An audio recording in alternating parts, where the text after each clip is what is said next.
តោះបងមើលស្គប់ពីសេរីចាប់ពី0 18 19 20 3សេរីហ្នឹងគឺគ្រឿងតែមួយត្រូវគ្នាលេខកូដ K44 ណាអញ្ចឹងម៉ូតូនេះគឺមានបញ្ហាអត់ស្ទុះណាអត់ស្ទុះខ្សោយកម្លាំងណាញាក់ម្ដងហើយលន់សលេងណាលន់សលេងអានេះហើយគឺជាចានដែលមានបញ្ហាឡោកណាគ្រាន់តែលងឡតទៅគឺលឺតែម្ដងចានបងមើលប្រភេទចានផ្សេងនេះតម្លៃ promotion គឺយើងនៅតែមានលេខកូដវាគឺ K44 ណាតម្លៃស្មើនឹងកាហ្វេតែ2កែវឯងម្ចាស់ម៉ូតូគាត់ជ្រើសរើសយកស៊ីន original ដែលចេញពីក្រុមហ៊ុន Honda តម្លៃ promotion គឺខ្ញុំនៅតែមានហើយបើចង់បានស៊ីន FTC តម្លៃខោមហ្នឹងក៏ខាងខ្ញុំមានដូចគ្នាដែរតាមតម្រូវការបរទេសជន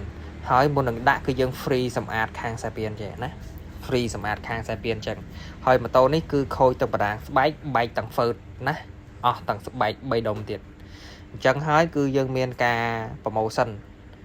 បដាងស្បែកតម្លៃស្មើនឹងកាហ្វេតែ3កែវឯង free ខ្លាញ់កូស៊ីនធានារយៈពេល3ខែស៊ីន original ចេញពីក្រុមហ៊ុន Honda ហ្វឺតក៏ដូចគ្នាដែរស្បែកក៏ដូចគ្នាដែរអញ្ចឹងស្គប់ពីមួយនេះបន្ទាប់ពីយើងដូរហើយអែមស្ទុះល្អដែលប៉ាស្មូតដែលប៉ាស្ទុះដែលប៉ាអត់ញាក់ដែលប៉ាអត់ក្តាក់ទេណាគឺជិះស្មើដៃល្អស្មូតល្អស្រួលជិះតែសំខាន់គឺយើងចាក់កាឡាដែរបានវាដែលប៉ាស្មូតដែលប៉ាស្ទុះជិះអត់ញ័រជិះកងត10 20ស្មើល្អកងត40 50ញយហ្គាតាមដៃដែលប៉ាដំបងគឺស្ទុះតាមដៃអញ្ចឹងហើយតឡោកសេនស្បែកសេនគឺយើងធ្វើកាឡាឲ្យត្រូវវាគឺអត់លឺសលេងទេខាងខ្ញុំមានការធានាទាំងកាឡាមានការធានាទាំងគ្រឿងបន្លាស់ដូរណាដាក់ទៅធានាមកអែមមកស្ទុះល្អណាហើយបើសិនជាចង់បានគ្រឿង FCC ក៏ខាងខ្ញុំមានគ្រឿងស៊ីន original ក៏ខាងខ្ញុំមានអញ្ចឹងម៉ូតូនេះគាត់ជ្រើសរើសយកស៊ីន original ចេញពីក្រុមហ៊ុនហ្នឹងដែរគ្រឿងស៊ីន original ជិះយូរទៅ smooth ទៅខ្លាំងទៅស្រួលជិះទៅមិនងាយធ្លាក់កលបឿនមិនងាយធ្លាក់កម្លាំងទេណាគ្រឿងស៊ីនណាគ្រឿងស៊ីនដាក់ជិះឲ្យស្មើស្បែកកាន់តែស្មើស្បែកកាន់តែស្រួលជិះកាន់តែស្ទុះល្អកាន់តែញយទៅតាមដៃស្រួលជិះស្មើដៃល្អទៀតណាមិនងាយធ្លាក់លបឿនទេគ្រឿងស៊ីនបងទីតាំងរបស់ខ្ញុំស្រួលហើយណាអានេះគឺជាស្តុបក្នុងពេញថ្មីទៅត្រង់ចេះស្ពាន7មករាដល់ពេលយើងបាត់ស្ដាំចេះអានេះគឺទៅស្តុបលេខហុយប៉ុន្តែអាស្តុបនេះស្តុបក្នុងពេញថ្មីអញ្ចឹងបងមកដល់ស្តុបក្នុងពេញថ្មីហ្នឹងហើយត្រូវជិះឡើងមកក្រោយវិញនេះទៅត្រង់ចេះស្ពាន7មករាបាត់ស្ដាំចេះស្តុបលេខហុយអញ្ចឹងបងត្រូវជិះមកនេះវិញ